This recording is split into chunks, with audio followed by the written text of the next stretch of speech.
What is up, comic fam, and welcome to the Legion of Comics. It's Sunday night. That means this is at Weeks in the spoiler-filled look back at this week in comics and so much more. And there's a lot of awesome stuff to talk about tonight. But before we get into any of that, check this out.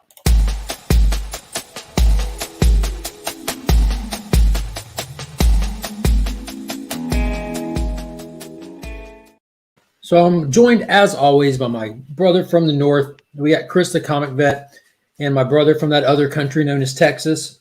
Ryan, how are you guys doing tonight? Good. So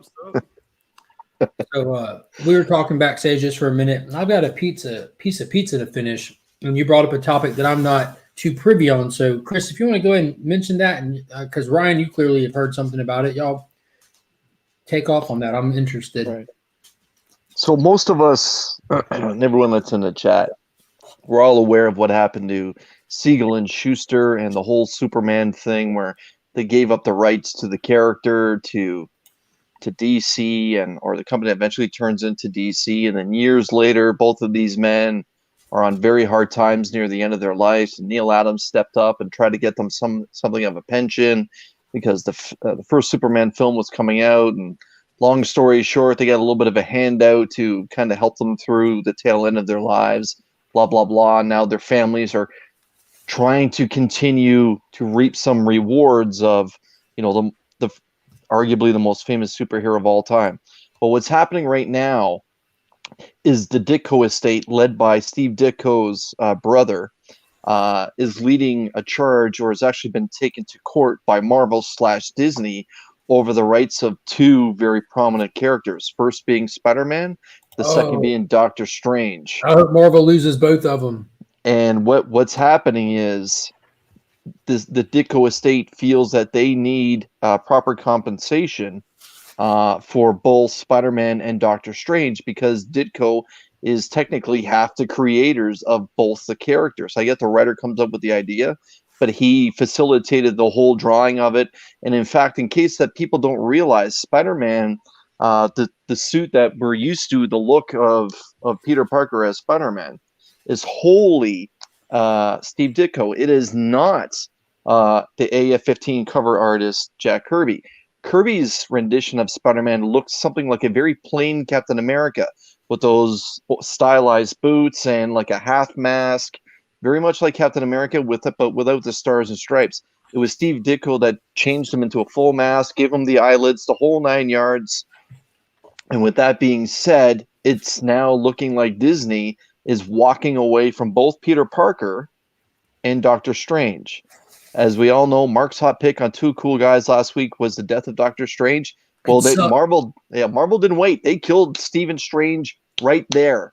Mm-hmm. And what we're supposed to get at the end of this book is a brand new Sorcerer Supreme where Doctor Strange is going to be moved away from the comic books. And the same thing with Peter. This issue that's coming out this Wednesday, ASM 74, yes, we all know it's Nick Spencer's last writing credit on Spider-Man, but what a lot of people don't realize is that Peter will no longer be the main Spider-Man in The Amazing Spider-Man. This is not going to be the same case as what we had 5 or 6 or 8, 10 years ago, where Dr. Octopus had the consciousness of Peter Parker. This time, Peter Parker is just no longer going to be there, period.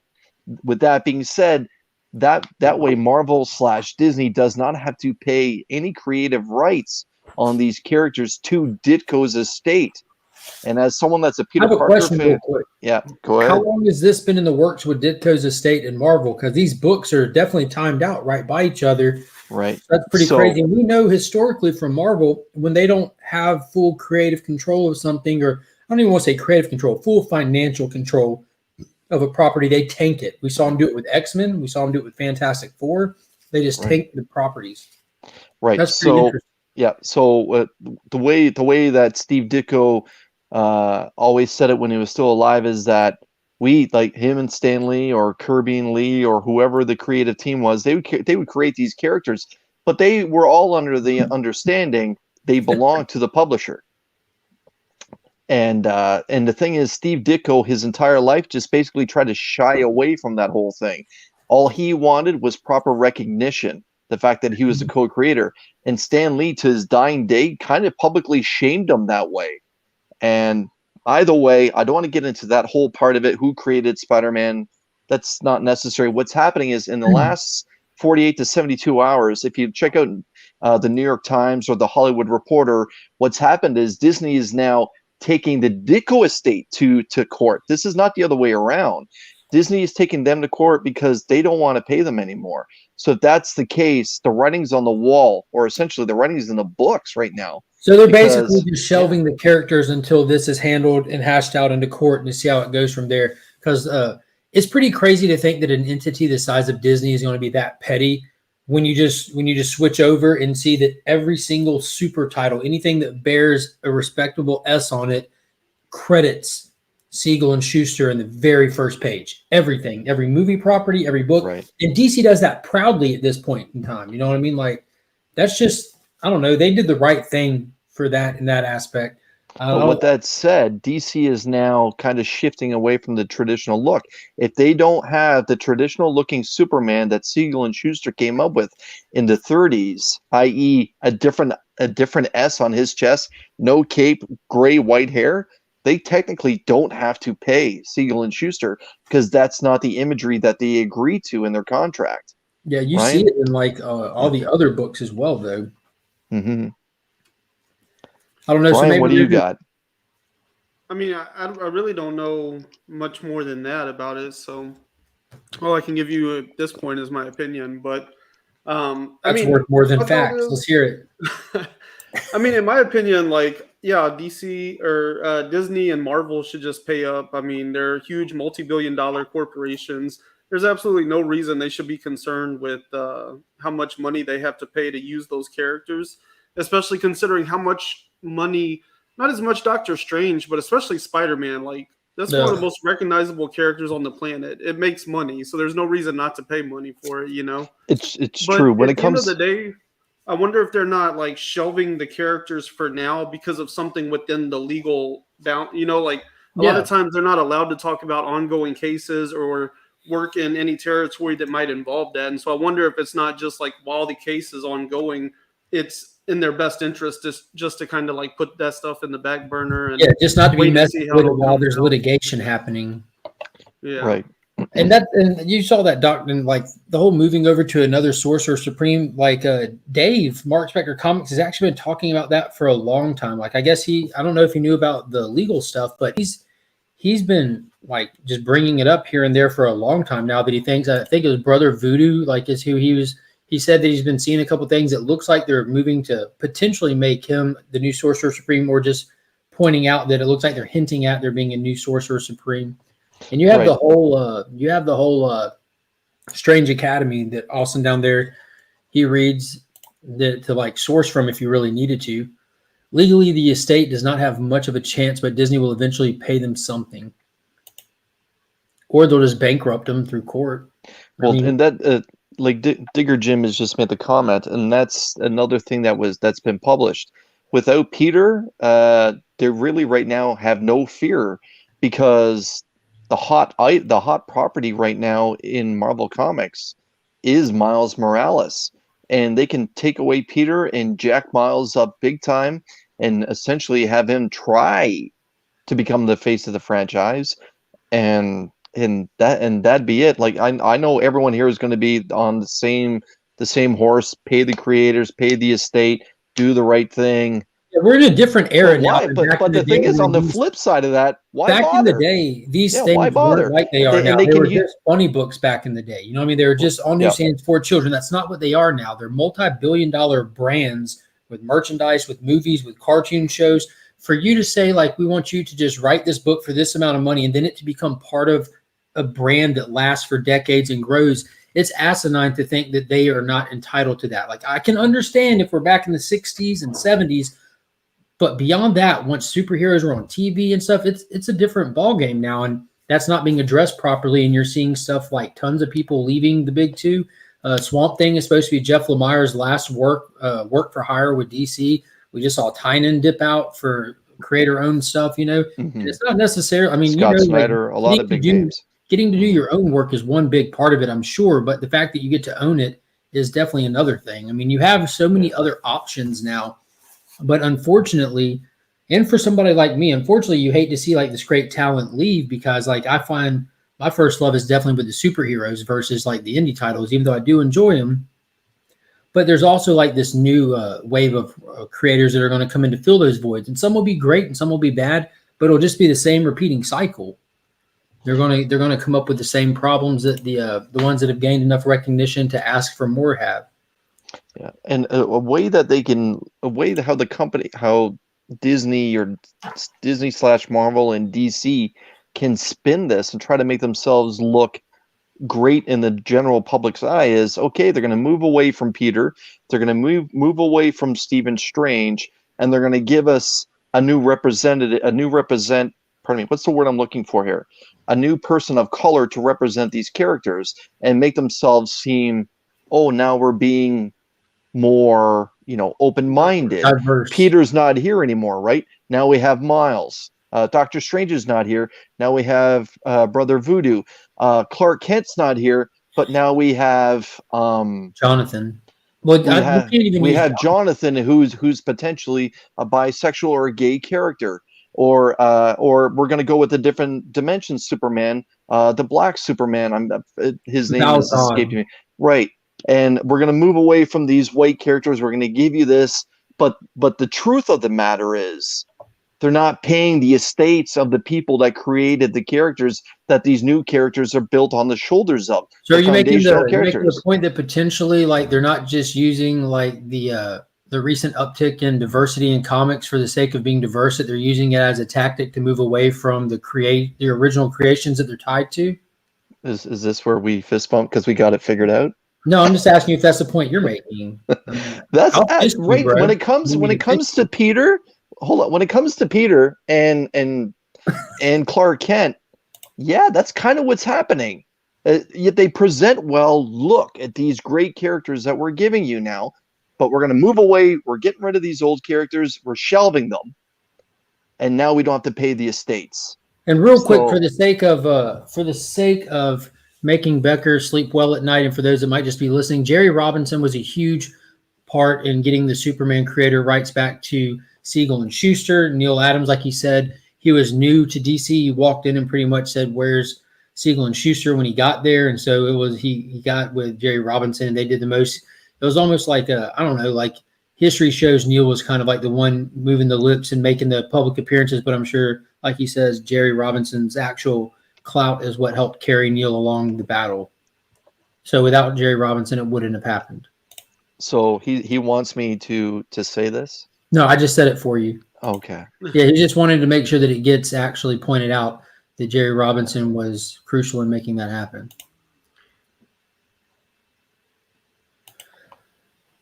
Ryan, what do you think about creators' rights being more widely accessible to creators with the big two companies? Oh, yeah. I believe 100%. I mean, I was kind of talking about it the other day on Promiscuous Time Traveler's channel, but like we know Tynan got paid $600,000 to sign a 3-year contract with Substack. And he said that was better than what DC was offering him. So that means DC was probably offering him $500,000 for 3 years. And when you break that down, that comes down to like $2,600 an issue of Batman if it's monthly. If they went to buy monthly, then like $1,300 an issue is what they're paying him, And that's kind of crazy because how much money is Batman going to make, And that's kind of an extreme example because that character automatically sells, but that just tells you like the top tier, you're making $2,600 a month off of a character that can generate millions of dollars in the box office on opening weekend. Do you feel that somebody should get like paid? Tynan did not create Batman. by any No. stretch of the imagination. Do you think he is entitled to royalties from the movie The Batman that's going to be coming out soon with Robert Pattinson for his time on the title? Royalties, no, but I think his pay should be comparative to that of what that character generates. I mean, Batman, the character alone, that IP, just Batman, the character is worth several $billions, and it doesn't have to be attached to anything to make that kind of money. So, don't you think that he deserves to be paid proportionately for the amount of money that's generated off that character Yeah. if they think he's good enough to keep that character in the mainstream? Me personally, no, not with that example specifically with Batman. No, I don't think that he should be paid proportionally based off any kind of overall value that's brought in from figures, from costumes because it's Halloween coming up, from people still buying Batman the animated series, or people getting HBO Max subscriptions and clicking the hell out of the Batman movies. I don't think the countless writers that have worked on Batman titles. How many Batman writers are there right now? There's at least 10 that are touching a Bat title. So I don't think that they're entitled to anything that gets generated from those. Now, for their creations, if someone were to use Ghostmaker, if someone were to use a Punchline in an animated show coming up or What something, about that's their a arcs? different story. Like what about the arcs? Exactly. Then you're just getting into that. I think that's a different animal, and I think where that's where I feel Ryan would be correct. Like, I think there should be something there, but I don't know if that would count towards his monthly or his issue salary kind of thing. However, that's something that he would be able to negotiate. We do have to take a time out real quick and give a big congratulations to our heterosexual Canadian life partner, Chris, the comic vet. He passed 400 subscribers last night and today. We're super proud of him. That's just the way it goes. Like, again, the example holds true. If you do a sub push for somebody and it generates a lot of subs at one time, the algorithm's like, hold up. We got to verify this.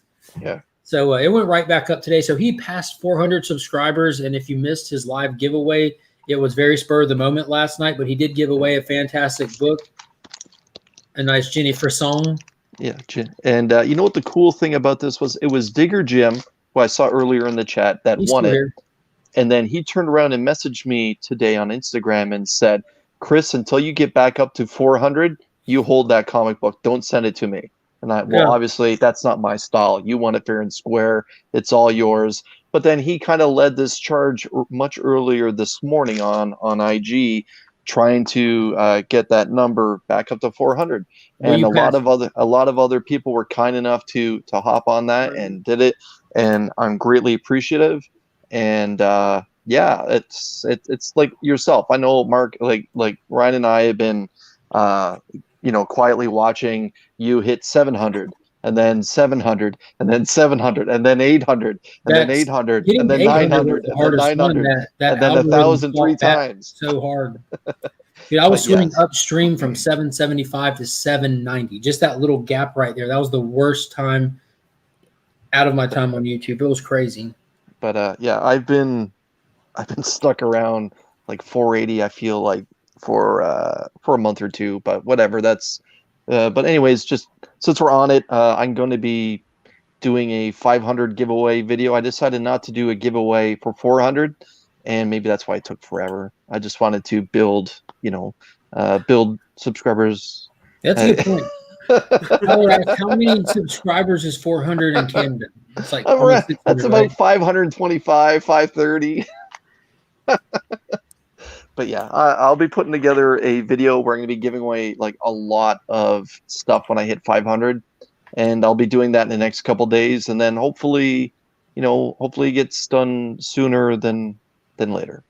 Yeah. So, but thanks everyone who subbed up, and thanks Mark for spotlighting that. I appreciate it, and it's still humbling that people want to pay attention to what you put out there. Yeah, it's good stuff. It's really good stuff. Speaking of what people put out there, the Vigilante is making his first photo appearances all over the internet for the upcoming Peacemaker show, and it looks awesome. I'm definitely still mad at Peacemaker from his actions in the Suicide Squad movie.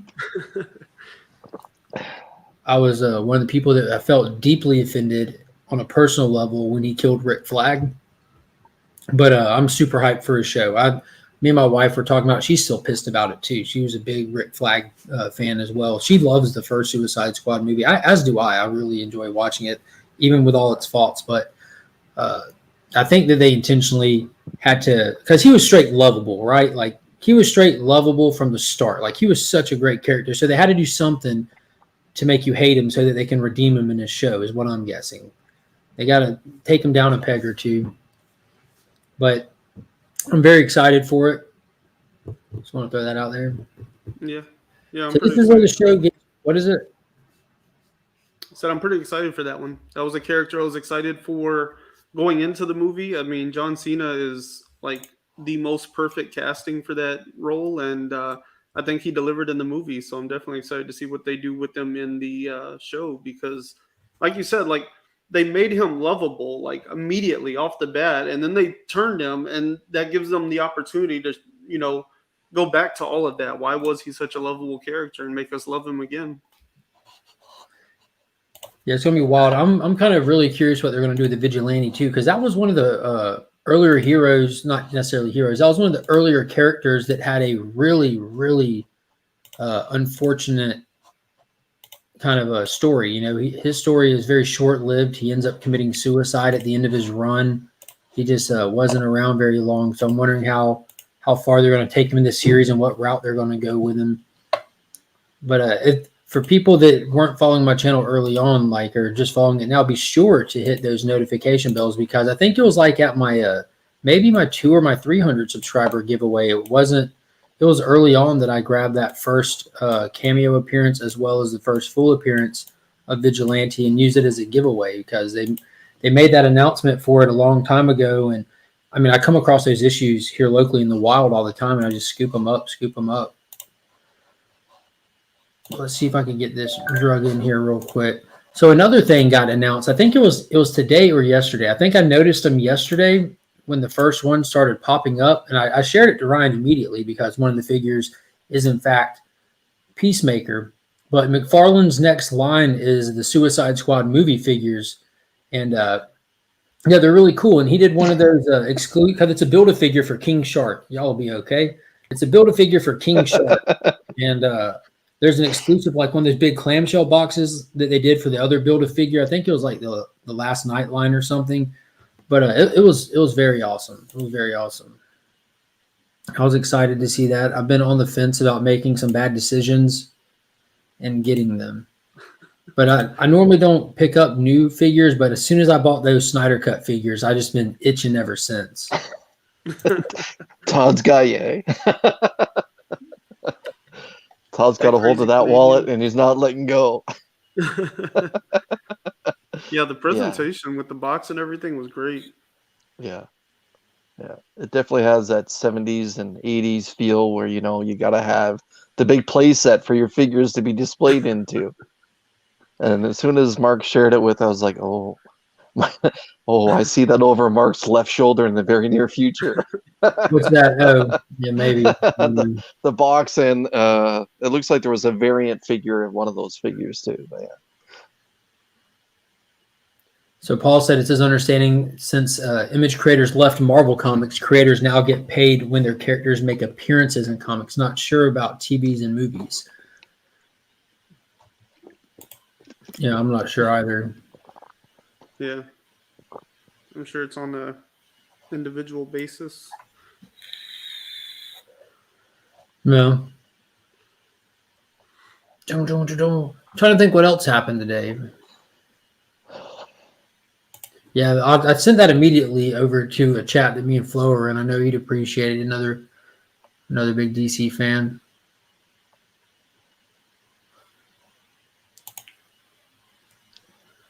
I bought a Ninja toy tonight. I shouldn't be allowed to shop. Is it the old vintage Ninja toy that his shoulders flop up and his legs drop? Because I have that sitting right in this room right here from my childhood still. I love that toy. I just wish his legs were articulated, if that's the right word. So in other news, DC TV is killing it right now. We have Marvel What If still dropping every Wednesday. We have Y the Last Man on Mondays. DC. We have Stargirl on Tuesdays, DC. We have Titans on Thursday, DC. And then Doom Patrol just dropped it. Season 3 just started this Thursday as well. And they dropped the first 3 episodes. And want to kind of unpack a little bit of that because I know both of y'all are the best conversationalists to have on panel when it comes time to talk DC TV. But Digger Jim was curious, and he did ask me beforehand about them making Tim Drake a wuss in the Titan series. And all I can really say to that is I don't really know. I know that they have definitely spotlighted his very keen detective skills because just like in the comics, he solved who Batman and Robin was from the start, and he went to Dick Grayson and begged him to do something to get Batman out of the rut, and he saw this vacuum in Gotham that has been left with Batman's absence, and he's begging Nightwing to do something about it or let him help, and he refused, so he put himself out there, and he got shot, and he got killed. But he got better. He got better. You know, we spent this last which was really good. He died, but he got better. And Hawk, and it was actually a really good episode, and it was a proper send-off for Hank this week for Hawk's character. It was actually really cool. And we got Donna back. She did die in the end of season 2. And Raven went to Themyscira to try to use some of their witchcraft to see what they can do about bringing her back, because in their culture, death is not necessarily the end of your life, you know. So it was kind of an episode spent in purgatory, just kind of dealing with the emotional wreckage from the past with these characters and moving forward from there. So as far as Tim being a wuss, I can see him having a lot of the qualities he's supposed to have to be Tim Drake. He's spot on with the detective abilities and how cocksure he is of himself to go out there and do something. He's just undertrained. He has zero training, hasn't even stepped foot in it. The idea of him being Robin hasn't even been tossed around yet. He asked for it, they said no, and this might, if he stays determined to help, you know, they'll have no choice but to train him so he doesn't get shot again. So we've seen what they've done with Beast Boy, and they spotlighted in this season specifically when Nightwing was training with him, and you actually saw him help help Dick Grayson reenact that murder scene. The dude knows how to fight now, so a little bit of time with the Titans can get you up to par to be able to hang with them. Not necessarily be amazing, but you know, Tim Drake's most standout characteristic about him as a Robin isn't his fighting abilities, but his detective abilities. And Batman spotlighted that. That's his shtick. So they're leaning into his shtick and kind of just letting the rest evolve slowly is what I'm assuming. Cool. So his Ninja is one of the head flippers. I think you're talking about the same one I have. So to continue this one-man rant about how awesome these shows are, Stargirl was also another good episode. It was a slow burn after the big reveal yesterday. Eclipso was just kind of hanging in the weeds. He's not leaving town. He's disguised himself, and he's planting seeds of evil deceit amongst the JSA members. And we're just kind of waiting on the balloon to bust, and it just kind of hit the fan again. The first 3 episodes of Doom Patrol were fantastic. The first episode was just the finishing off the finale from last season. Dorothy, Niles Calder's daughter, came to terms with herself and the evil inside her and her protector. Basically her spirit animal that it went rogue and started killing and stuff. She came to terms and kind of took over that control where he's her protector again. Niles did die, like legit die. And she was ultimately responsible for it for not having herself in check, which was kind of rough. We're seeing Cliff kind of connecting with his daughter again. And stuff got really weird, as it always does, really, really fast. So they're all dead right now. But I'm sure they'll get better. They'll get better. Okay. Because they said it's so good. It is impossible to explain a show synopsis for this TV show. It is the most outrageous, off-the-wall show I've ever seen. More outrageous than Rick and Morty on paper. Like, if you just try to put on paper like how absurd it gets, it's got it beat. It is wild. But yeah, so that's the catch up on the DC TV. I'm sure that Chris at least watched What If this week, so I'm going to let him take that away for a second. Go ahead. It was good. I know why he's leaving. Which one was this week? It was What If Thor Was an Only Child. Oh yeah, my son watched that. Yeah, it was. It was like 10 very minutes of it, and I didn't understand what the difference was. Oh, it was very much lighthearted compared to a lot of the heavy storylines that we've been getting over, I would say, the last 3 weeks. basically, what if Loki wasn't adopted and became, the thorn in the side of Thor growing up, which basically made him realize that he had to do the right thing all the time because he had to look out for Loki because Loki was just, a brat. So without Loki being there, Thor doesn't realize this moral compass. What do we got there? Ninjor? Ninjor. Yeah.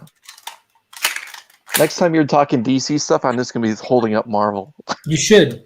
I'm just going to be... You ready for it, Chris? Anyways, I thought it was good. I thought it was very lighthearted, like I said, compared to the Killmonger and the Doctor Strange and the zombies one that we had. Basically, Thor shows up with a bunch of different alien races on Earth, and Earth is supposed to be their party spot.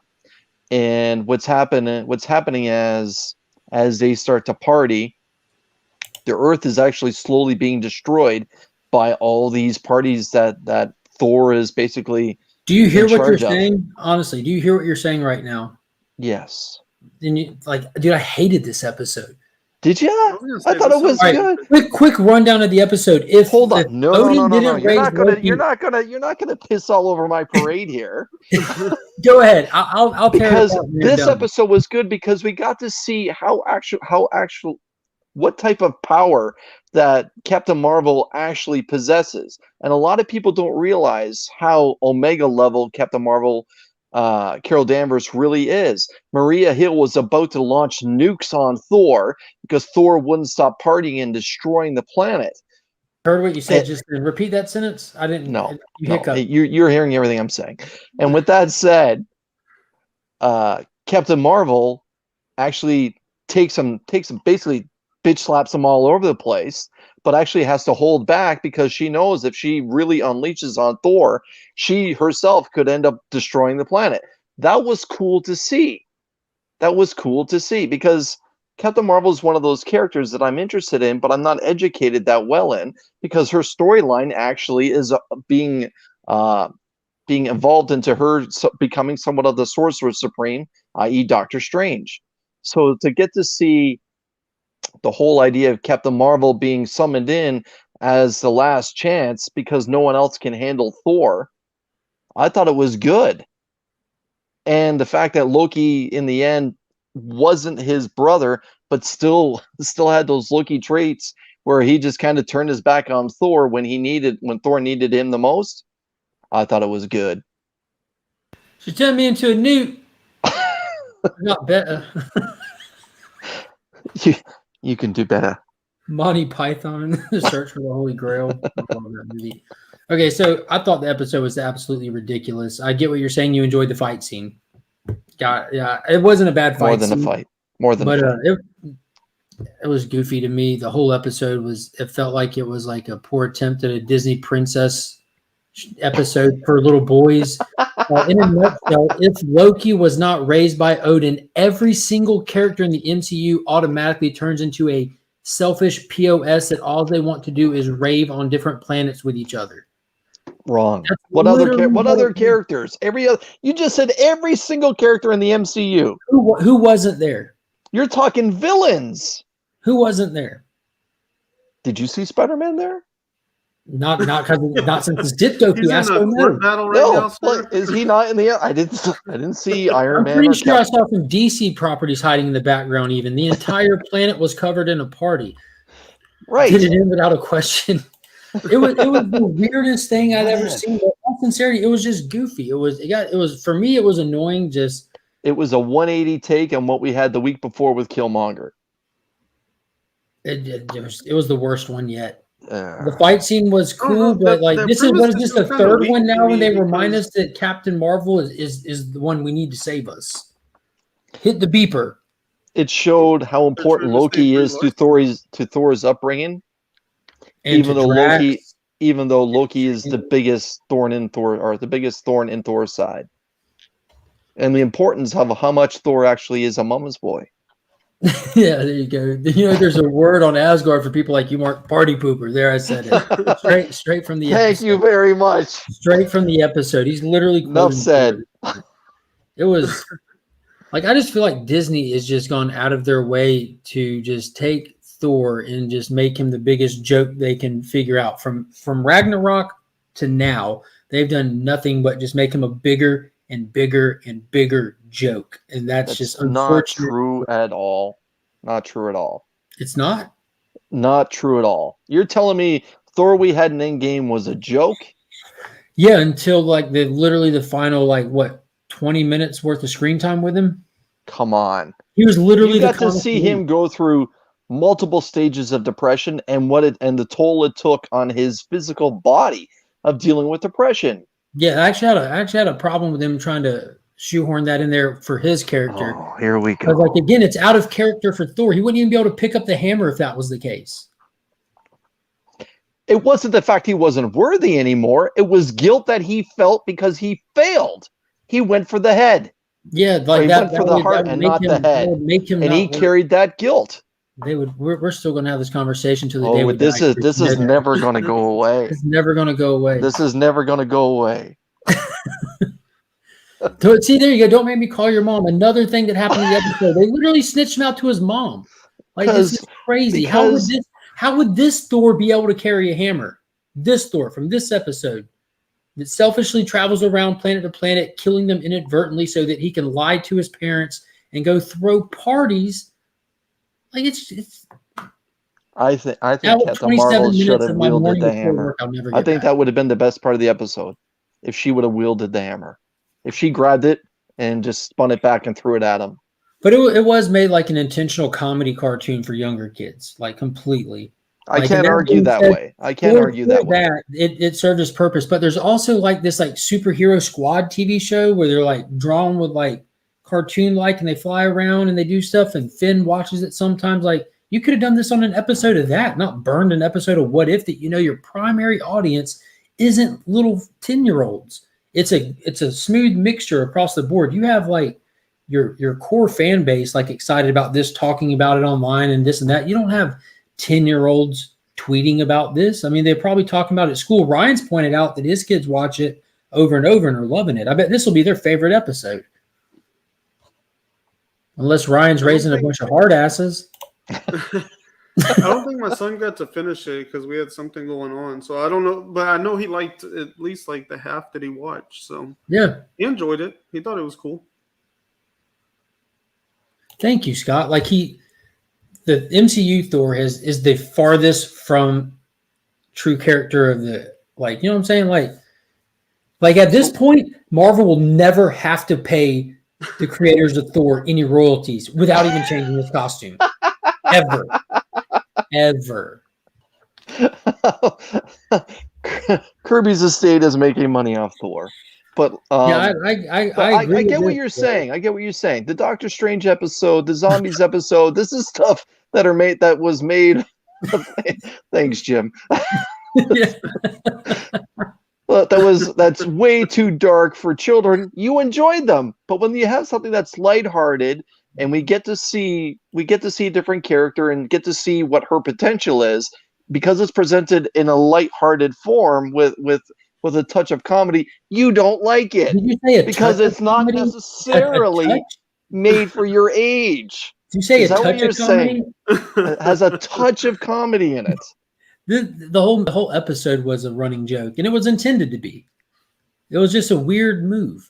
Like, they're just choosing Thor to make the joke out of and everything. And go back to what Flo said. Thor 2, widely regarded as the worst MCU movie feedback-wise, for sure. I thought Ragnarok was a good change. I enjoyed Thor 2. I'm in the vast minority of viewers for this stuff that enjoy him being that hard sword and sorcery thing, like what Thor is. Why people who are familiar with Thor and enjoyed Thor, they like that like aspect of it, not the neon lights and the jokes. And I understand for the MCU, they need it. Their goal is to make money, to get people to watch it and watch it again and then buy it when it comes out.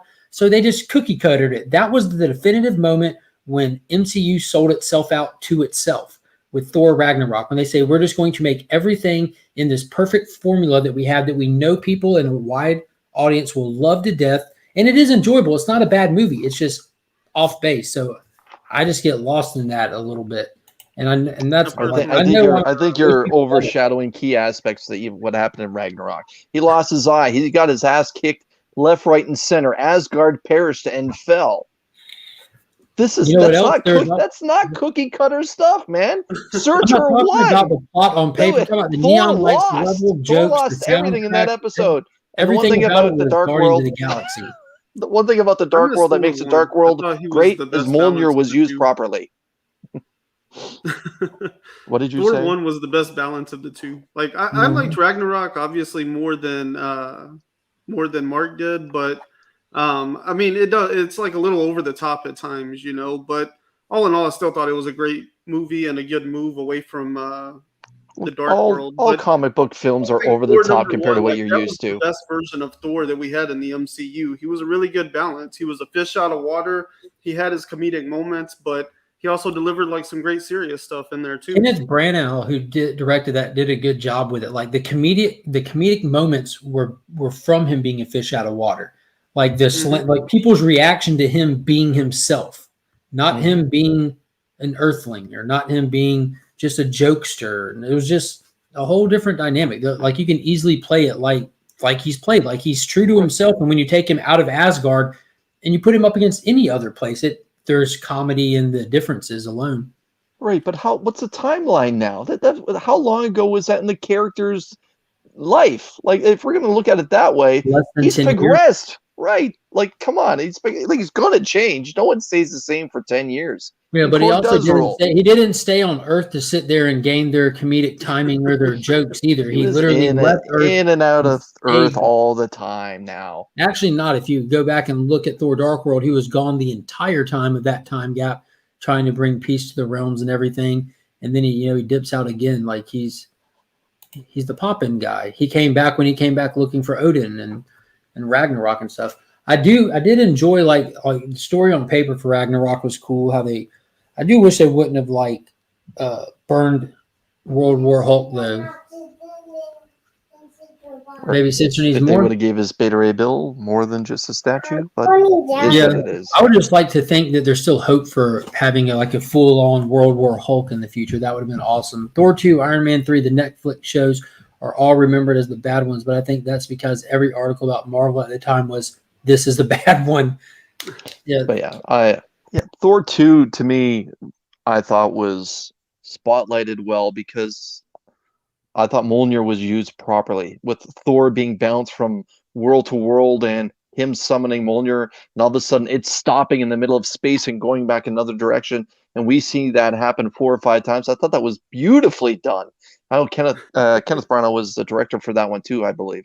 Iron Man 3, again, it's just them trying to let these actors flex a little bit of their acting ability.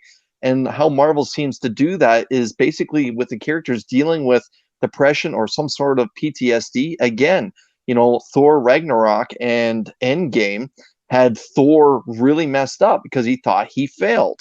That's why he put on the weight or whatever. We had Fat Thor, Dude Thor, whatever you want to call him. And Iron Man 3 was the exact same thing. Him kind of going through this shell shock, if you want to call it that, of happening or dealing with the events of what happened in New York. And then him losing his home and his home being blown up and overconfidence. That those movies are letting the actor just try to flex a little bit. And the Netflix show, whoever says the Netflix shows were bad is just silly. The Punisher was fantastic. Daredevil was fantastic. Luke Cage too. Luke Cage actually had a lot of great actors in that show, dealing with the events of going around Harlem. I love Jessica Jones. And Jessica Jones too. A female-led character that doesn't F around, doesn't take anything from anybody. And then she says that, that's her character, but she has someone that can actually control her, who again, Kilgrave, that Doctor Who actor, his name slips my mind again. David Tennant, another great actor. Again, all these movies that are all these shows and everything that's I can't argue Iron Fist. Iron Fist was bad. Wrong casting, good story, wrong casting. I watched one episode of that show. I couldn't do it. But a lot of these movies in the MCU that people don't like or they say it's not true or whatever, you got to realize sometimes you got to let these actors act. Like Hemsworth is a good actor. Downey Jr. is a good actor. And Iron Man 3 and Thor 2, they're panned on, but that's a lot of where those actors got to flex a little bit of their range. Like these characters showing failure and the stresses of day-to-day life. Yeah. We've been harping on this for 44 minutes and 59 seconds, and it's been enjoyable. I love arguing with you, Chris. It's good. It's good. Let me ask y'all something. Did y'all read any comics this week? What's a comic? Yeah. Funny books. Did you check out any funny books? I got some funny books right here. Let's see what you got. Issue 2, probably the cover of the week for me. King Spawn, with the Senate in the background there, the chains on the side. Really loving that cover. I just wasn't feeling it. I don't know why. Oh, okay. Maybe it's because I'm Canadian and I have American envy. Yeah. No, that's not it. That's got to be it. Symbiote Spider-Man 3. That's a cool cover. I love dinosaurs, man. Yeah. It kind of has that Devil Dinosaur feel to it, but it's not. The United States of Captain America, issue 4. Oh, nice. That's the Filipino Captain America, right? I remember Panda saying something about it. Yeah, the college or the campus Captain America. Yeah. Mm-hmm. Yeah, they're using visible minorities as the new Captain Americas for those communities across the United States. Issue 36 of the Fantastic Four, another great cover. Oh, that's wicked. Yeah. From DC, the franchise, issue 113, with Jorge Jimenez doing brilliant interiors. Secret Files, Miracle Molly, issue 1. Did you get a chance to read that yet? Nope. I was curious about that. I picked up I believe it's a 1 in 25 video game variant for Batman. Dark Ops 7, I guess is what they're calling it. Mark's hot pick from Two Cool Guys last week was The Death of Doctor Strange. And that was a great pick. I thoroughly enjoyed this book. My hot pick was The Last Ronin, issue 4, featuring the fall of Splinter and Donatello. It was okay. Just okay. So that's it. That's all I got. I forgot to finish that one. Ryan, you got your list? All digital, baby. Let's see. I read Catwoman. I read Nightwing. I read 4 issues of Supergirl today, so I'm caught up on that. I read like half of Last Ronin. The good half or the bad half? Just the first half. Probably not even a half, really. All the pre-Japan stuff. I read The Flash 774 and Eat the Rich #2. I think that's all I read this week. Nice. So digital reads for me was The Death of Doctor Strange, Nightwing, Aquaman, The Becoming issue #1, and King Shark. I read on the DC UI app, but I did pick up a copy on a straight cover buy. And then I read Eat the Rich digital. And then as for physical copies, recommended to me by my LCS owner from Image Comics, The Frontiersman, issue #1. Then I got King Spawn, issue #2.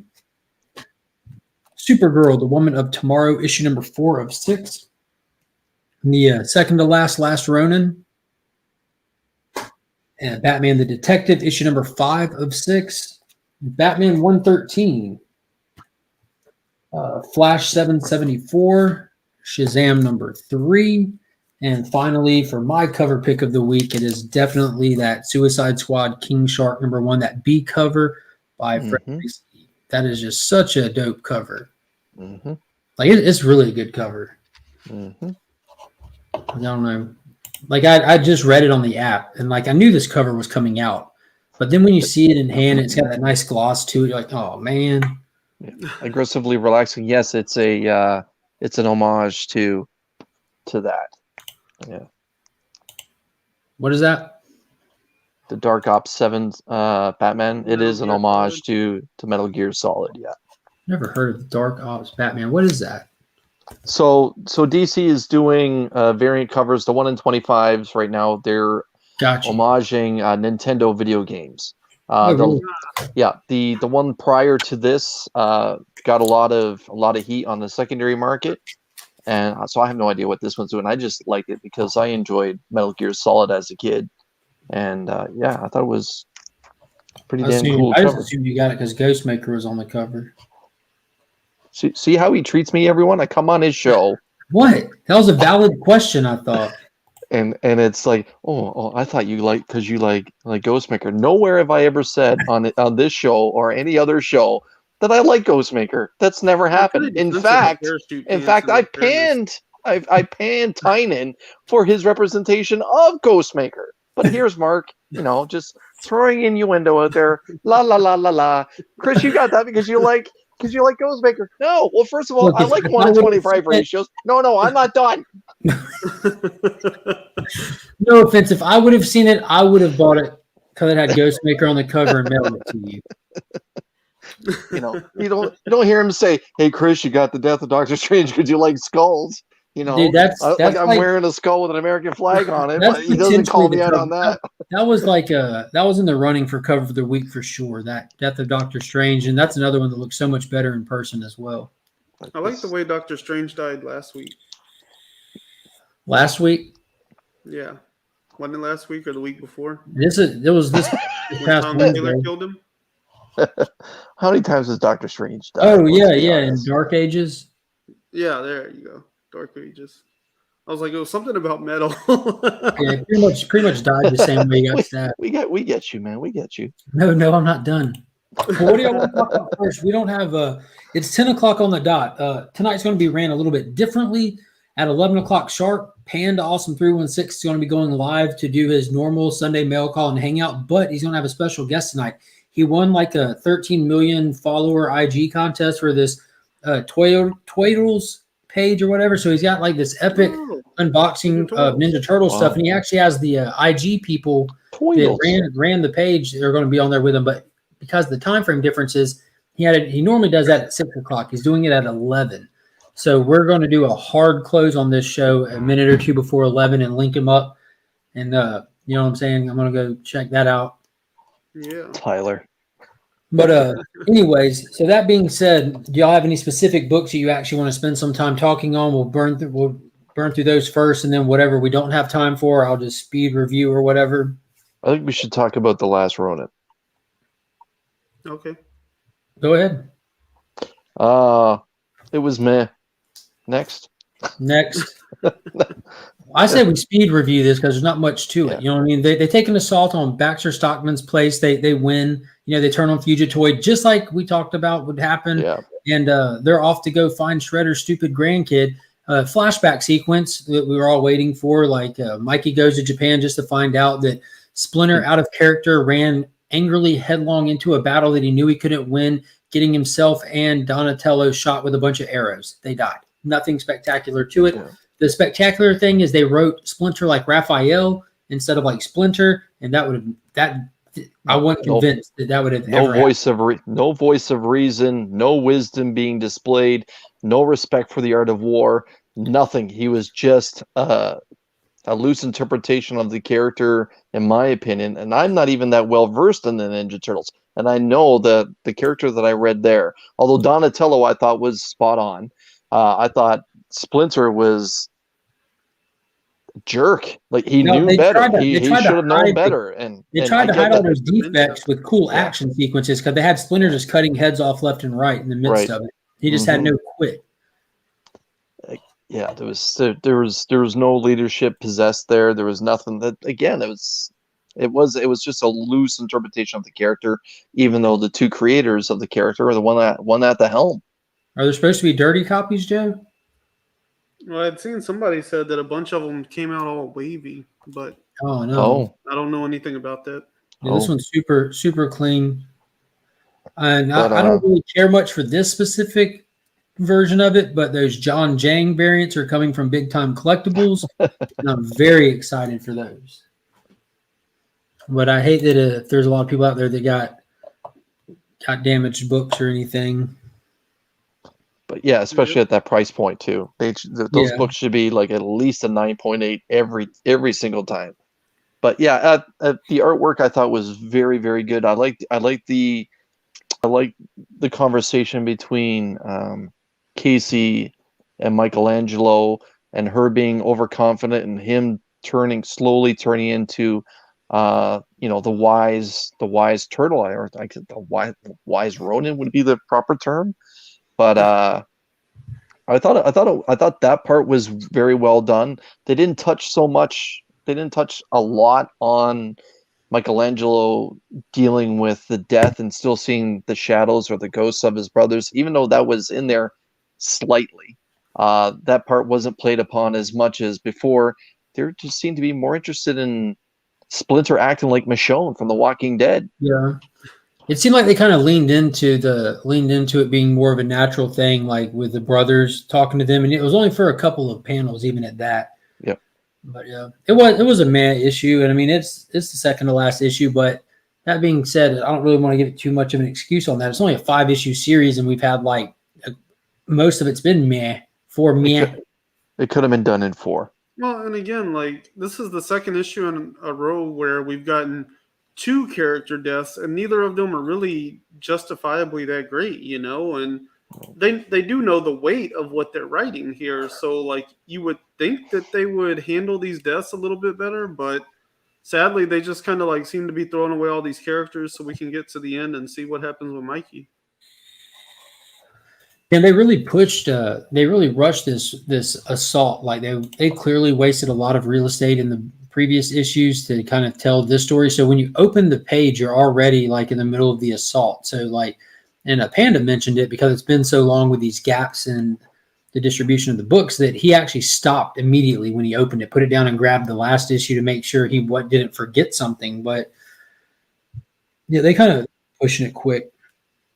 Yeah, I think it'll be more interesting to binge read once they're all out and see if that helps with those like empty deaths, I'll be honest with you, I'm not going back and rereading this. If they come up with a director's cut, maybe. I kind of feel like there's something that's been kind of left on the floor here. Yeah, again, I think we would all agree Raph's Fall was probably the best story that was told so far of the other turtles outside of Michelangelo.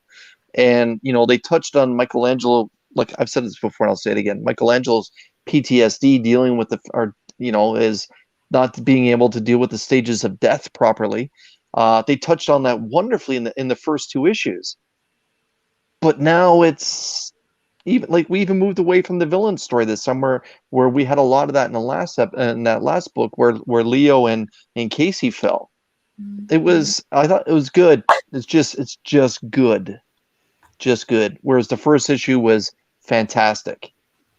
And the second issue was great, and it's been just a slow decline. I kind of think they could have done this whole thing in four issues, and maybe given us the first issue with Raph falling, and they could have ended the first issue with Leo and Casey going into a warehouse, and then move and the second issue going forward from there.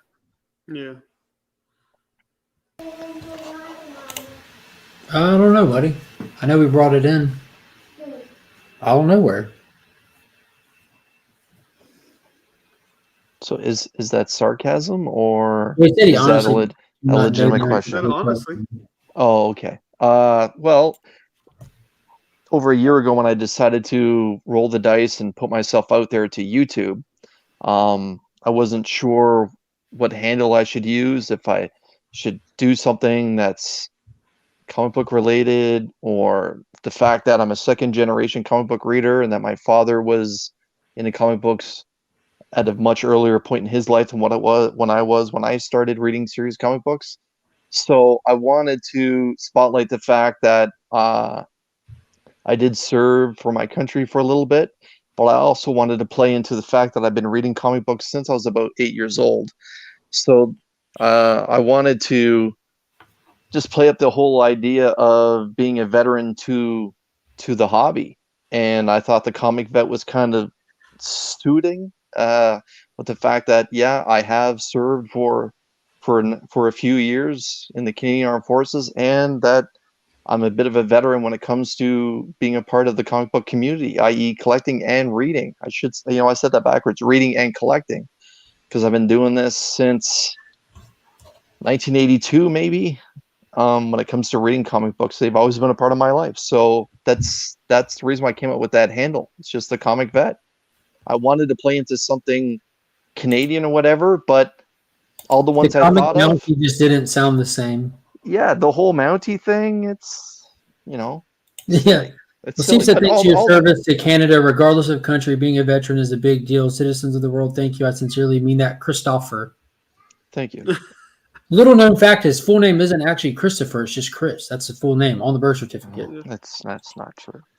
In Canada, they do things different. That's not true. What is going on? Immortal Biggie Shaq is up in the house. He was the winner of last night's Austin LeMay original Spawn 9.8 custom art piece. It was awesome, very, very awesome. He popped in, he supported up, he did his thing, and he won his slab. That was really cool. Maple flavored comics. That would have been a good name.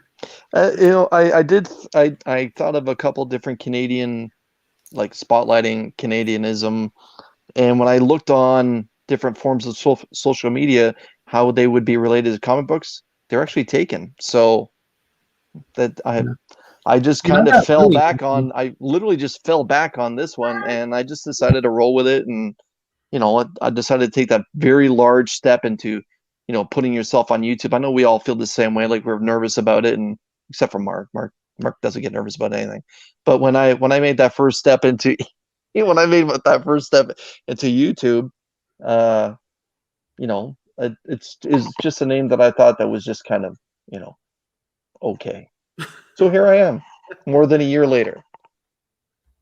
So that I don't want to make this about me. Man, but thanks for asking, Burke. That's been terrible, hasn't it? Fear State. So, that's the one with my favorite character, Ghostmaker, in it, right? I guess. I tell you, not reading any of the Fear State stuff has really ruined all the good Fear State connected titles. Yeah, Nightwing being a great example of that. You read Nightwing this week, Brian. What did you think of Nightwing? And we have Brandon from Comics Kings in here, who's also a big Nightwing fan, so it'd be a good opportunity to talk on that book just a little bit.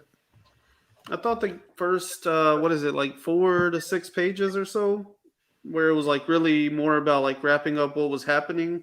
That stuff was still good, and then once he went to Gotham and they started doing all the Fear State stuff, I was just like, I'm pretty uninterested right now. Especially since he went so far out of his way, like he wanted attention from Batman, 1 or 2 issues ago, and all he could get was a phone call. But now he's like, I'm just going to go to Gotham like it's nothing. A text. Yeah, he wanted approval, but he was going out of his way not to ask him. If you remember, he went to Superman, who originally gave him his name, before he was actually Nightwing, when he was just those spoof characters. Yeah, I mean, I guess the point being, there was a pretty big focus on him getting Batman's attention, even if that's not what his character was actively doing in that issue. That issue, it would have been easy enough for Batman to come to Bloodhaven, and then in this issue, he's just like, I'm gonna run next door to Gotham and see Batman now. It would have been that simple, It was better that he didn't have Batman there. I appreciate that super chat, Brandon. Here's for your next X-Men comic. Keep up the great work. Brandon, I will send you a picture of the X-Men comic I buy with that. If that's what it's intended for, that's where it will go, my friend. Inferno's coming out. It looks pretty good. It's a number 1. If Brandon says that's the one, that's the one. Yeah. I'll let Brandon make the call. There's a fantastic variant cover for Inferno that's coming by Shannon Mayer. I don't know if you guys have seen it, but it's of Magic. And Shannon Mayer does a terrific take on Magic. I actually picked it up today from Mutant Beaver. But, yeah, pretty cool. That sounds scary. So Inferno number 1 is what it'll be. That comes out next week, I believe, right? Yeah. I think I actually have that right here. So Inferno #1 will be dropping next week. So I'll buy that. No promises if I will read it. Oh. So don't worry, your money's not wasted. I will buy it. I'm just kidding. I'll read it. And also, big thank you to everyone who supports the channel, because as you see, like I did pass the 1K milestone. So super chats are now available. So I appreciate and thank everybody who does those super chats. It's definitely going right back into the channel. I'm going to get it figured out and be kicking stuff back out. But for now, I'm just going to have to use it to go buy the specific comic that people ask me to. Oh, man. For the toilet paper you have to use after you buy that crap X-Men comic. I appreciate that, Steve. If you have a specific brand in mind, now I'm going to read it. I'll actually read it next week. In all sincerity, it'll just end up going into like a monthly giveaway box or something, because I'm not putting it into the PC, just one random X-Men book. But I'll definitely be happy to read it.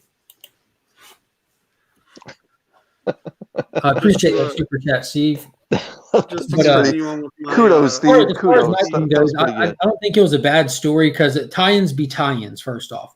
And it had action, it had this and that, but I felt like the hard brakes were slammed on the series, and it swerved around this crap that was in the middle of the road. And I mean, I don't know why they could literally have kept telling the Nightwing story. This was not needed to happen to further the future state thing. They just wanted the banner on there. But that being said, the story was fine for it being a tie-in or whatever, but the artwork was horrendous in this issue. Absolutely horrendous. It was inconsistent. I hated the way Batman looked in this. Oh my God. Dude, the last page splash with Batgirl. I didn't like that either. Like, why do we need Batgirl? Like, ugh. This has been a book that has been like consistently solid, smooth, awesome art. Like, it's been very stylized and everything, but it was rough in this, and there was nothing consistent about it, and it caught me off guard. Yeah. There's no reason to leave, Steve. There's no spoilers to be had in this issue. There's literally zero spoilers. And not because we're not going to spoil it. There's just nothing to spoil. Like, the first 4 pages is kind of like touching on wrapping up what was going on in Nightwing, and then the entire rest of the issue is like Dick leaves Bloodhaven, and pretty much from there forward, it's all like Fear State tie-in stuff. That's like, but it's nothing relevant. It's just fighting in alleys, fighting road drones, like nothing relevant at all. The only thing that really comes out of it is like they're basically showing you what it's like in Gotham versus Nightwing or versus Bloodhaven, and they show that like Batman and Robin still know how to work together, and that they're going to have to take a different tactic. They can't be in the skies anymore, and there's no shadows, so they got to go underground. Yeah, like that was all that was just telling you all the things you need to know for Fear State. And Catwoman was the exact same thing. Like the first 2, maybe 3 pages of that was like kind of wrapping up what had happened last time and stuff. And then literally the same thing. She gets like this weird message from Oracle, and she's like, "This is weird. It don't make any sense. I have to go to Gotham to find out what's going on." And gets on her motorcycle and leaves Alleytown and goes to Gotham. And then some things with Cheshire Cat happen there. And she finds out that like, oh, Oracle isn't sending out real messages. This is just like fake stuff to try to trap you. Like, it's literally the exact same thing as Nightwing. I hate Brandon, it. how the hell did you fracture your cheek? I was waiting for a pause to say, Brandon, how did you hurt yourself? Paul said, "Comicsing first rule of Fight Club." That's not funny. How did you break your cheekbone, for real? Yeah, right. And will this affect your interviews coming up? I hope not. I'm not going to sit here and wait on a response. He's got Claremont coming, doesn't he? That's not going to be soon, but it's happening. Oh, okay. It was a baseball freak thing. Oh, you're into baseball fetish. Basketball Fetishes. Sports ball. Right. He's a basketball freak, y'all. Did you trip up running toward the goal and just run right into the pole? I feel like there's a good story in here. There isn't a goal in basketball. There's a basket. Well, you know, like if you don't have money to hang one up on a tree, they come on poles. You got like the basket, the hoop, whatever. Wait. Did you say a tree? Instead of pole. No. Like, you know, you can hang the actual thing up. Like, did you not like have a basketball goal like nailed to a tree when you were a kid or nothing? We never referred to it as a goal. You also we just refer to it as the net. That's it. Huh. The net. The goal dude, there's so much would more. be like You get like a metal hoop and a backboard you can put with that net. You know who created that game? Michael Jordan. Canadians? A Canadian. Oh, Michael Really? Jordan did. No, he just perfected it. That is the American MO. You just take and remix and make it better. All right, so we hit up Last Ronin. We touched on Nightwing and Catwoman a little bit there. I'm going to speed through Batman because there was nothing really much to it. Just Batman went to Chris's all-time favorite character, Ghostmaker, and said, "Look, we have to go get this Wayne Tech go inside my psyche machine, and we're going to go see what kind of crap Scarecrow did to me." So they hop in his brain and they go looking for the subliminal messaging that Scarecrow planted in there. And it gets a little weird and everything, which wasn't bad. I mean, it honestly wasn't a bad issue. It just didn't it wasn't phenomenal, but they're actually addressing major plot points that Scarecrow's not using fear toxins and stuff, that he's doing something more effective and more natural, and they have to figure out what he's done to him. So at least they're not beating the same old dead horse. It's a different angle and everything. So that was pretty cool. But it didn't move the needle very far forward in the overall story, but Batman's fixing himself so they can. I do want to point out that underneath Ghostmaker's helmet, Ghostmaker is wearing that half mask. Under his helmet, he keeps that half mask on. So when he takes his helmet off, it was weird.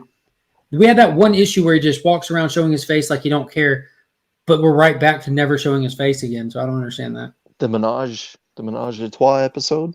Yeah, well, when he was in the garage with Bruce chugging Monster Energy drinks and punching holes in drywall. He's chugging something, right? Yeah. Good Lord, that character. Mark, tell me you're white without telling me you're white. Exactly. Basketball.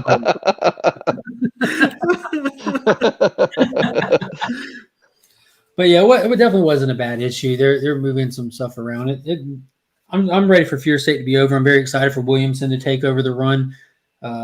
This is just like a self-contained event inside of a title. We all know it's going to get big and grandiose, and then nothing's really going to have changed because that's just the nature of it. You can't.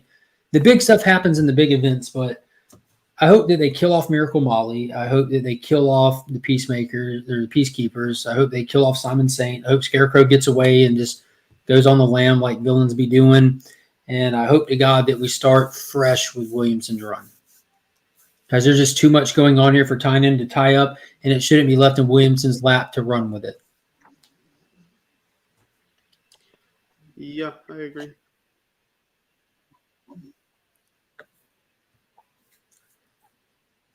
Batman the Detective, I had not had a chance to read yet, nor did I get a chance to read Supergirl Woman of Tomorrow yet. Ryan, you read it. What have you thought? You're the one that told me I had to read it by Sunday.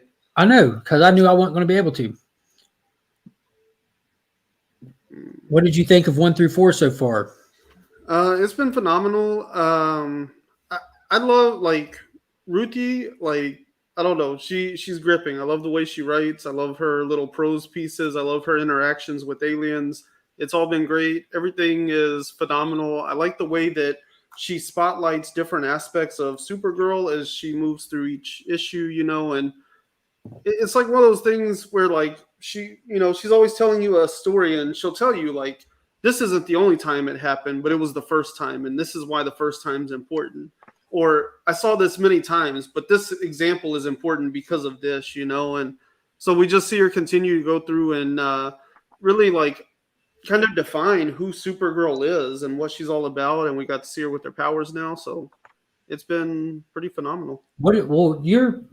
You've been enjoying Tom King stuff since you started checking out these Maxi series, but is this really your first one other than Batcat?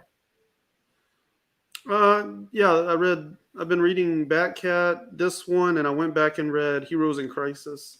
So that's all my Tom King experience. Okay, so I was about to say, this is a huge dynamic shift from his normal dual narrative stuff that he's done, like with Mr. Miracle, with Strange Adventures, with Rorschach. I was going to kind of get your perspective on this total kind of writing style shift that he's done. It's not in his traditional style that he's done so much with it. It's cool seeing how he's capable of shifting up the way that he tells a story completely, which is really fresh feeling in this. Yeah, it's still very reflective because we can tell based on the narration that like all of this happened in the past. Like we're reading her diary of her recounting these stories years down the road somewhere, you know. So Yeah. that's going to be the interesting reveal, is finding out like how far away from all of this we really are, you know. I wonder Like if Ruthie's going to telling end up being like a pivotal character somewhere in like Superman mythos or something. Like if you see her grown up and she's supposed to be a recognizable character as a yeah, grown up, that'd be pretty cool. yeah. So that's what I'm waiting to find out. Really, is like I wonder what the reveal is going to be as far as like timeline wise, where this all falls. Because we have Kara like coming in. We know that she's supposed to be 21 in a specific age in the first issue. We know that she's having a hard time finding her footing or where her place is back home. So there's not really necessarily a specific time frame that's been given to us. You can kind of pin this into the mythos where you would like to. So there might be a cool little twist reveal at the end with Ruthie herself. Because Tom King does twist. That's kind of his thing, big endings and stuff. He knows how to finish a story. Yeah. Have you seen her fly into the sun? Was that this issue? That's what I'm thinking. But I read all of them, so it's hard for me to remember what happened It where. looks like it's on the cover right there. Yeah, when she flies into the sun, like that page is, oh my god, like the dialogue, the narration right there is just like it's one of those things. Like, remember when Superman hangs back and he just is like watching Jonathan fly through space and he's like saying all these things that just like hit every, like, oh my god, like this has another one of those panels. Like she's flying into the sun and all the narration right there is just like kind of like giving you these very potent statements about who Supergirl is and what defines her, you know. Nice. It's really good. Yeah, I'm hopefully going to be able to knock those. Those are the only two that I haven't read this week, but I read a lot of stuff digital that I normally wouldn't or don't. Aquaman Becoming #1, just speed review on that one. It wasn't great. It wasn't bad. Nothing spectacular or special yet. Just Arthur, the former king of Atlantis, just kind of just doing training drills with Jackson, trying to get him up to par to be a proper defender of Atlantis.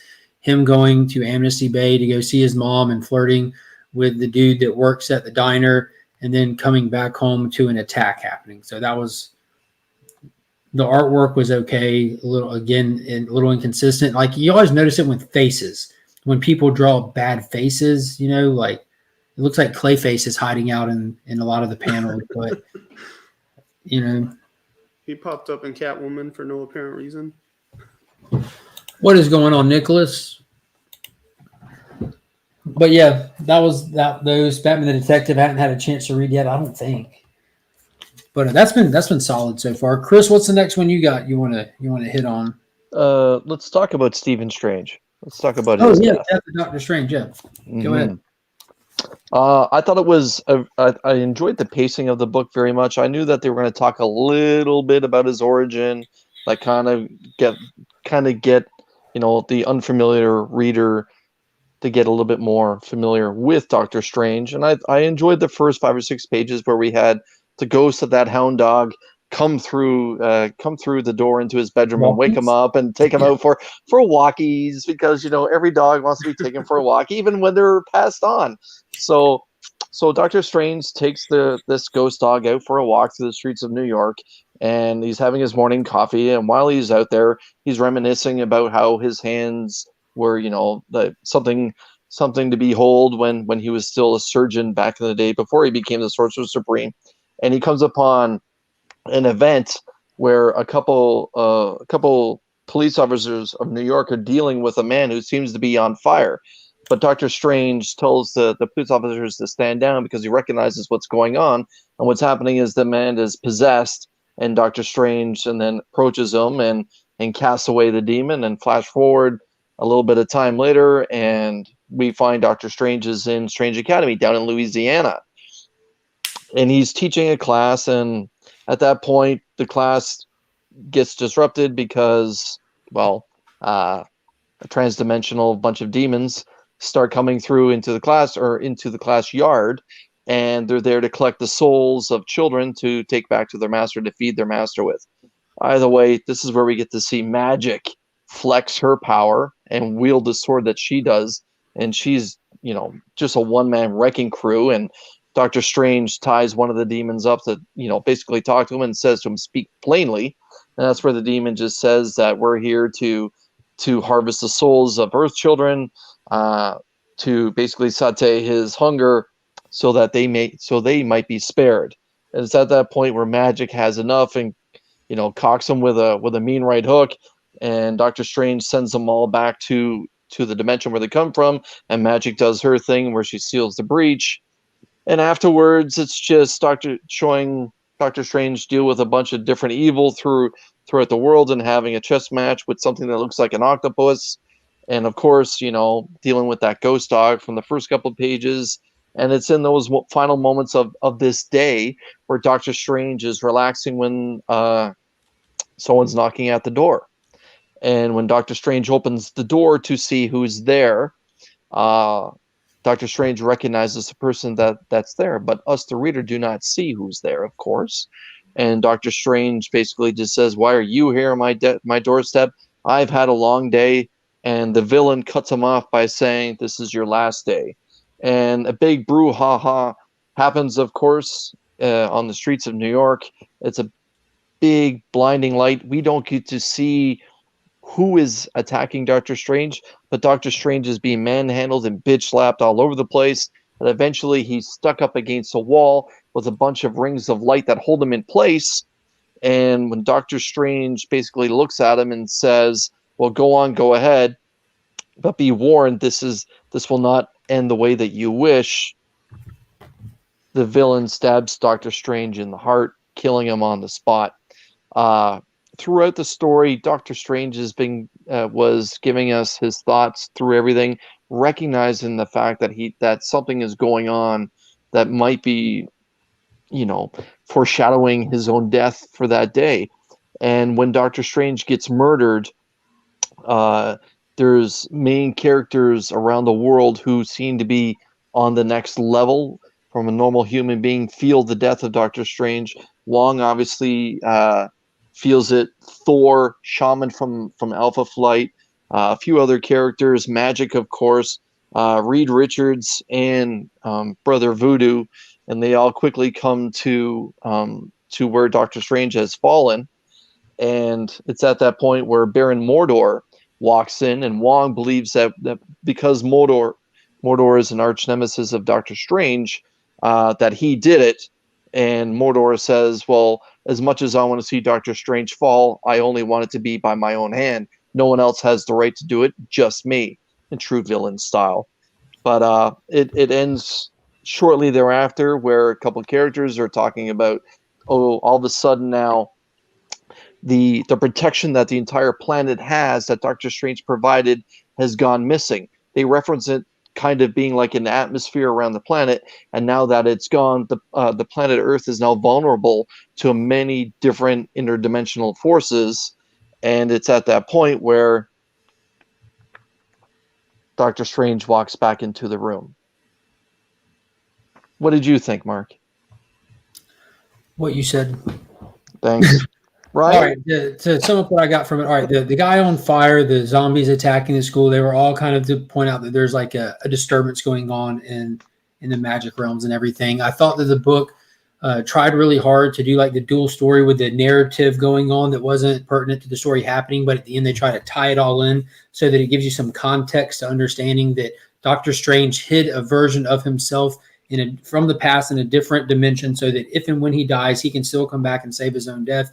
I thought that narrative was a little bit lost because of like the whole walkies thing and the day in the life of thing. It was running through that, and it wasn't running parallel to what it was relevant to. So I think it got me a little bit lost there, but I did enjoy the day in the life of Doctor Strange little thing, and I see where it was a good jumping on point for people who wanted to get a little bit of exposure to Doctor Strange, which I think was an odd choice to do that with a book called The Death of Doctor Strange, to give like a jumping on point. But I don't know. It wasn't bad. It wasn't great. Like I said, it had its good moments, and there's a lot of characters I'm not familiar with because of Strange Academy stuff and all that. I'm familiar with Doctor Strange, and that's about it in this book. And then what's his name? His little bad guy dude at the end who came in, his little arch. Mordor? Yeah, Mordor. That's about it. I'm sure you're familiar with Magic as well. Oh yeah, yeah. But yeah, I thought it was good. Scene. Yeah. I thought it was good. The interiors were beautifully done. Lee Garbett, I believe, is the artist. I thought the interiors were really well done. because some Marvel titles that we've been reading, where it's supposed to be like a somewhat of a crossover event or a big event, the interiors were pretty sloppily done. The Spider Shadow comes to mind, but I thought it was good. I thought it was good. I kind of had the feeling that we would have a different version of Doctor Strange come in as a detective in the end, and that's exactly what happened. Yeah. It was But cool it is- seeing his more kind of retro costume he was rocking too. Different Yeah. facial hair, didn't have the gray. Yeah, Right. I'll be checking out the second issue. I'm going to skip the tie-ins on this and just read the Yeah. core books and see how it affects it or not affects it. But Agreed. I don't know. Hopefully it'll be all right.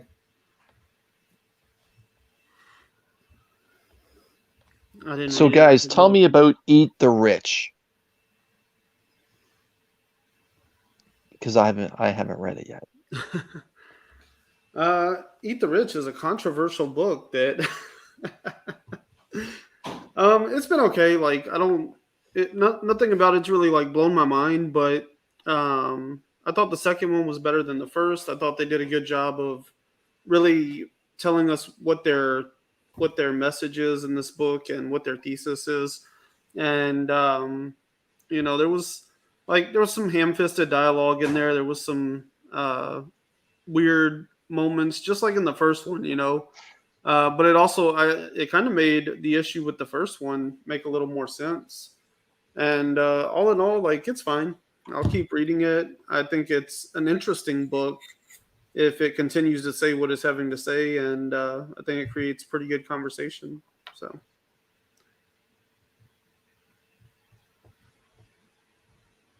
Mark doesn't like it. Eat the Rich, nothing against it, just not something I'm too interested in. I thought this issue, I'm hoping this issue didn't play its full hand. Steve. Yeah.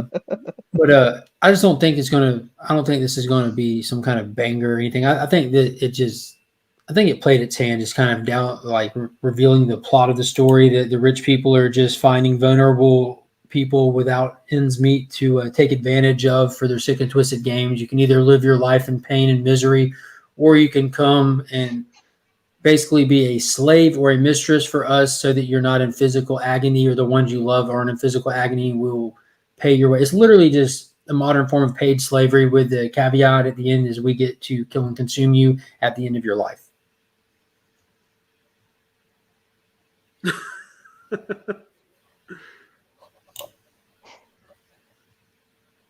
And I'm with Austin here. I hope it takes an unexpected turn, because for an issue 2 out of 5 for them to have played their whole hand, I think that would be a little weird to do. But I think that the twist that they're going to attempt to do is with Aster, the main boyfriend. I think that they're not going to really try to twist the plot or story up. I think we've got the gist of that. The rest is just going to be more of a kind of a nail biter on what is his part to play with his girlfriend.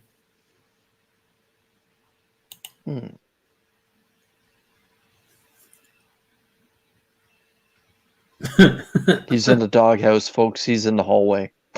He's got a little sleeping bag on the floor right behind him. He's probably watching in the background. What else did y'all read? That's it for me, boys. I feel like there was at least one more on my list.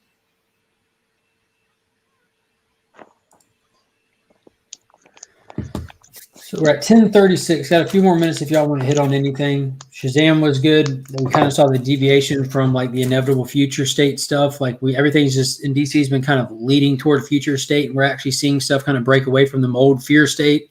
If Batman doesn't lose to the Magistrate, we have successfully deviated from that potential future we saw in future state. In Shazam issue 4, we saw Raven actually come in and shut Neuron down, opposed to him getting what he wanted and strapping Billy Batson to the Rock of Eternity. So we're actually seeing those deviations happening, which is pretty interesting, because everything's been really predictable up to this point, beating dead horses and whatnot.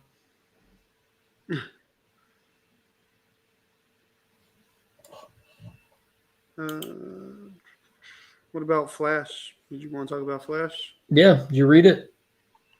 Yeah, we talked about it Thursday.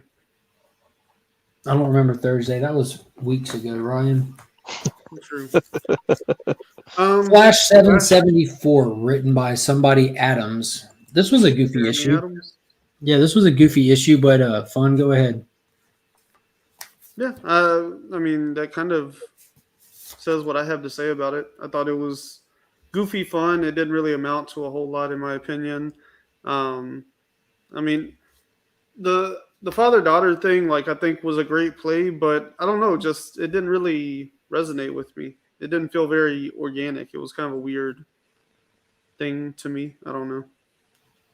But overall, I mean, it was a well-written issue. It was well-structured. It was well put together. It was a well-done comic book, but it was just kind of like a goofy one-off issue that sets up maybe something for the future.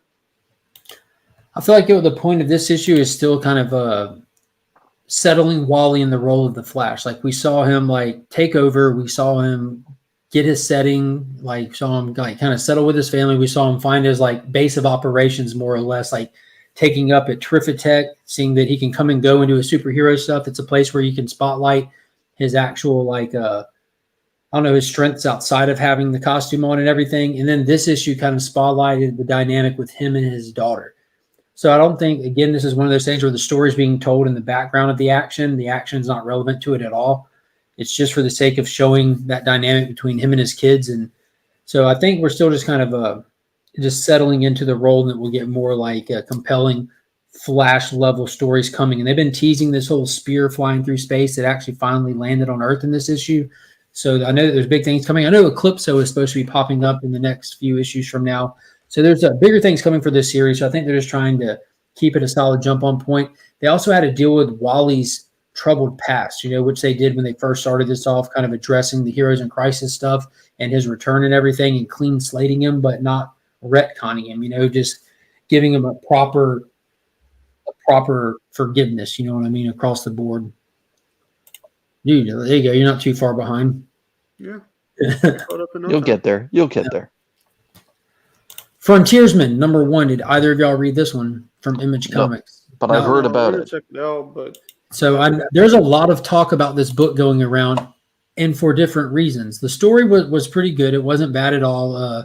It was pretty cool. Like on a social commentary level, this book has it all. You have a bunch of young kids being kind of excessive, like all the commentary from what's going on today is in this book, like how extremely left-leaning and kids in colleges are crying out for socialism, this and that, and how the older people ahead of them are kind of dismissive of them and everything, because there's kind of just, and they make the point like all these people are out there trying to be activists now, but a couple of years from now, there's only going to be like 5 of those 100 kids still trying to do it. The other ones are going to be driving SUVs and working for corporate America and everything.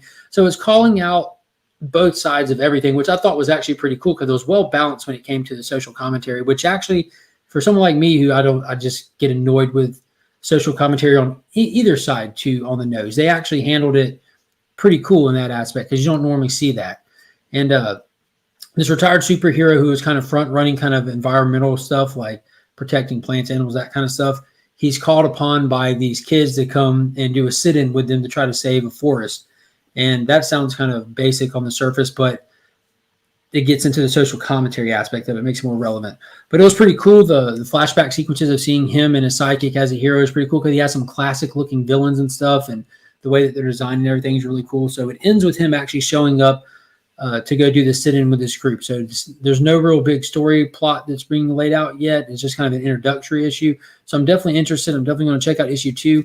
But the biggest thing being talked about with this book is the letters page in the back from the creator. Now, Ryan, do you read that? No. What? I figured you would have went and looked it up by now. No. I mean, what's his name? Kyle, Promiscuous Time Traveler. He read it to me yesterday. Oh, wow. That's cute. Yeah. Was he in his bow tie? I kind of know what it says, but I didn't read it myself. Was he at a baseball game? I haven't really internalized it.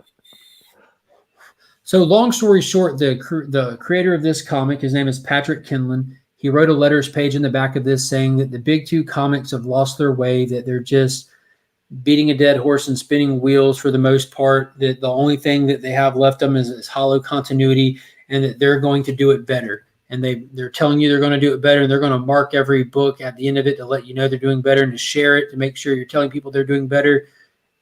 And that was the gist of it. I didn't get what Kyle was saying about it, speaking on the current whatever of like, It was this dude just blowing smoke up his own tailpipe is what it was. It really was. It was a one-man self-parade. I'm like, this is actually pretentious as hell. Yeah. Not the book. The book was great. What the writer said was absolutely pretentious. It was crazy. It's funny. I've heard it the other way that the story was terrible, but the letter was great, and then I've heard that the story was great, but the letter was terrible. I mean, the story. Either way, we're talking about wasn't great or bad. Frontiersman.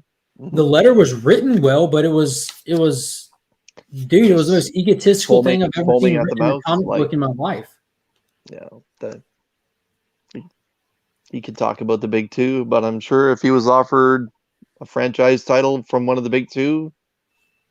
I mean, there's some points of it that he makes which are solid points, like when there's certain time periods in a character when you can see, like he says, like if creator X sells 80K copies of Batman, but their page rate is at the highest tier, then an astute bean counter would ask, why not get a guy who sells 76K copies but will work for peanuts? But that's really not the nature of things, or you wouldn't have big paid creators jumping ship. You know what I'm saying?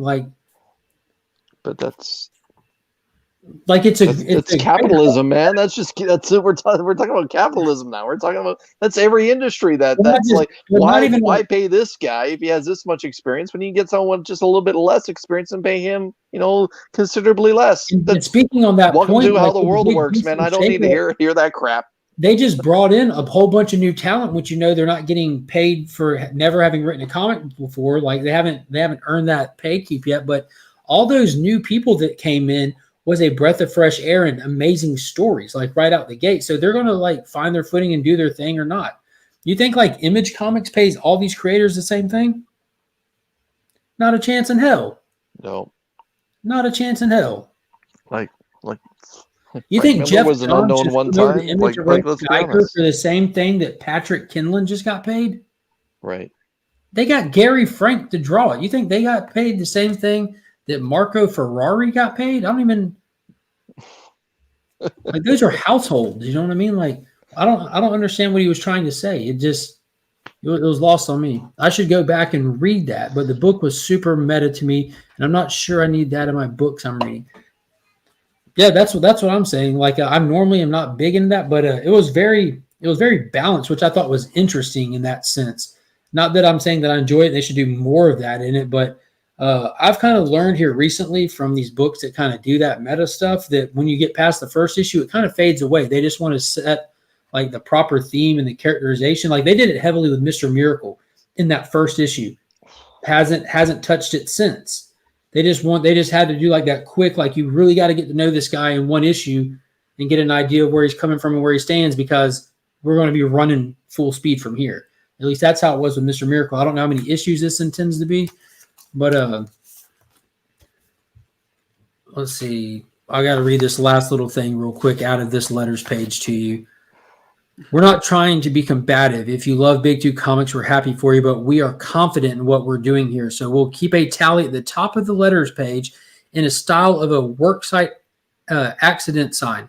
X months is the best superhero comic on the shelves. It's declaring itself the best superhero comics on the shelf, and they're going to keep a running tally that they're keeping on their own book to see how many months they are the best superhero comic on the shelf.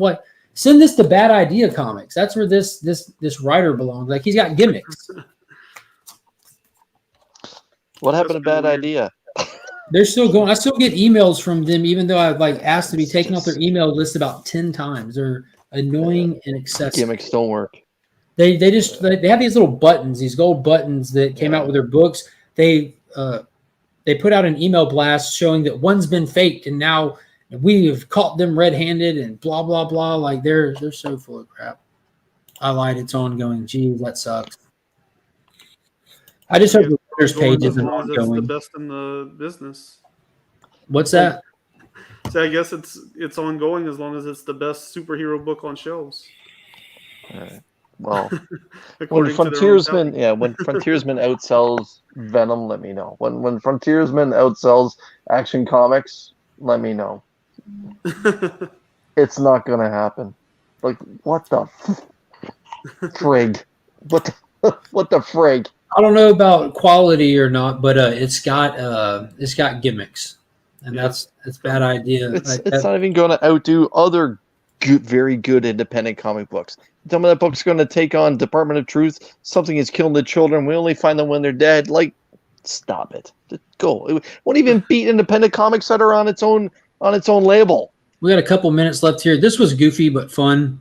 It's definitely not taking itself too seriously. I just wish Tim Seeley. I'm just not too big of a fan of his writing. Like, we're doing a King Shark book, but just like people complain about Joker, it's telling a King Shark story through the lens of a different character, which I find not as interesting as just doing it through the lens of Nanawe himself. And that other character is someone called Defacer that is in Blackgate Prison and at Amanda Waller's beck and call because she spray painted on a Nightwing statue. So that in itself is ridiculous. And the fact that she'd be kept as an asset is ridiculous. She's literally a spray painter. Sounds like some social commentary being delivered right there too. Not really, to be honest Come with on, you. spray painting statues. Oh yeah, now that you mention it. Yeah, that's a thing right here. That's a thing here in Canada right now too. I didn't Defacing know that maple statues. syrup came in spray cans. It does. It smells wonderful. Tastes like crap. We have what's called Cheese Whiz. It's kind of the same thing. It's a spray can of cheese. Yes. Yeah. Being- I know what being cheese whiz in Canada still came in a bottle. I didn't know that it came in like those cans, like you can You get just hold them up to your mouth and whipped, just sit on the whipped couch. cream out of. Like, who in the world is? Cheese You Whiz ever watch the Whippets. Goofy movie? Cheese Whippets. Oh yeah, that's right. The Goofy You movie. guys are Yeah. getting high on cheese whiz. Cheese whiz. Oh, that's some good cheese It's a whiz. leaning tower of cheese. Cheese Probably Shore whiz. himself. Keep on cruising, buddy. Move it down the line. Oh man, this show's taking a lot of turns tonight. Here we are on Cheese Whiz Avenue. Right? Apparently it's better than Crime Alley, so we're doing all right there. Crime Alley. Well, guys, we're about at 10 till, so I am going to go ahead and wrap it up here. We got Panda Awesome 316 doing that Sunday hangout tonight, so I definitely encourage everybody to go check out his channel. It should be a very, very, very interesting and fun show tonight. I want to drop a link to that in the description or in the chat real quick. And, yeah. Chris, what do you have coming up on your channel, bud? In the near future, we're going to be releasing a Road to 500. Just basically spotlighting the prizes I'm going to be giving away when I hit that milestone number when it comes to subscribers. I'm going to be having a mailbox or just basically a mail opening in the near future. Wednesday, I'm going to have a new comic book day hangout. Basically show us what you got. And yeah, a bunch of other stuff that's coming up soon. Don't need to jam it down everyone's throat. What else you have coming up here soon? That's about it. Ryan, what you up to? What you writing? I had a story come out on Friday, so go check that one out. Links in my bio on Twitter and Instagram, and I post about it pretty much every day. So keep an eye out for that and go read it because I think it's a pretty good follow-up to Chapter 1. Nice. So tomorrow I have a video coming up. I'm doing a supplies review on Reptilian Overlord comic mailers. The guy who patented and created those reached out to me and sent me a couple of testers of each size. So what I did is I got some books together and I did a video boxing them up and I mailed them to Nick over at Nick's Kicks and Comics. And he did a video once he got them in of opening it up. So it's like a 2-part review. So you actually get to see a full-on review because I didn't want to mail something to myself. So I've got that video coming out as well as a link to his video will be in the description of it. So you'll be able to actually get an honest take on what those are all about. They're actually pretty impressive. Did you send them Batman Reptile? Reptilian, nuh-uh. Or Reptilian? Mm-mm. That If you want to see what I got him, check out my video. I But that's can't pretty wait. much going to be it. I'm going to try to go live Tuesday for a new DC Day video, like a little 20, 30-minute live thing around lunchtime. Nothing extreme, nothing long. And then Wednesday, I have a comic book spotlight. So I'm finally getting around to catching up on some of the content that I recorded while I was on vacation, because I kind of got back from vacation, was down and out for a while, and then playing catch up at work and getting through the busy season, which is for some reason it's still going.